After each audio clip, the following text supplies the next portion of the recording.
ඔයාගේ බල්ලට තමන්ගේ කාලේ ඉවරයි කියලා තේරෙනකොට මනෝවිද්‍යාවට අනුව ඌ අන්තිම වතාවට ඔයා දිහා බලන්නේ බය නිසා නෙවෙයි.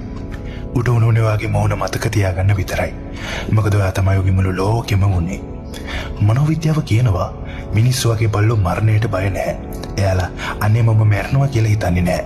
එයාලා හිතන්නේ මම නැති වුණාට ඔයා හොඳින් ඉන්නවා කියලා මම හිතනවා කියලයි. උගේ හදවත ගෑන වේගය අඩු වෙනකොට ඌ එයා දිහා බලාගෙන ඉන්නේ සිනහවක්. ඔබ ආරක්ෂිතයි කියලා පෙන්නන යම්කිසි ලකුණක් බලාපොරොත්තු වෙන. මොකද උගේ රාජකාරිය උනේ හැමදාම ජීවත් වෙන එක නෙවෙයි. උගේ වැඩේ උනේ වාට ආදරය කරන එක සහ ඔයා ඌ නැතුව හොඳින් ඉඳීවි කියලා සාතික් කරගන්න එකයි. දිවෙලියට දාගෙන කෙල්ල පෙරපු එතෙත කට දැන් පොඩ වැහෙනකොට හුස්ම සැහැල් වෙනකොට ඒක යට වේදනාවක් නෙමෙයි. ඒක යට සැනසීමක්.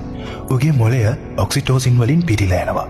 ඒ කියන්නේ ඔයා ගෙදර ආපු හැම වෙලාවකම ඌට දැනුණු සතුටුදායක හැඟීම ඒ අවසන් මොහොතේදී ඌට දැනෙනවා. ඒ නිසා ඌ අන්තිමට මැස් පියාගන්නකොට ඌ සමුගන්නේ නැහැ. ඌ කියන්නේ ඔයා මට හොඳම ජීවිතයක් දුන්නා. දැන් මට පුරුදු වෙන්න.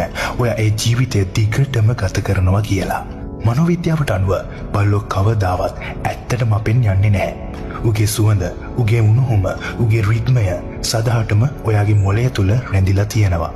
ඒකයි සමහර වෙලාවට මහ රැට, මහ පාන්දරට ඌ ඔයා ළඟට වෙලා ඉන්නවා කියලා දැනෙන්නේ.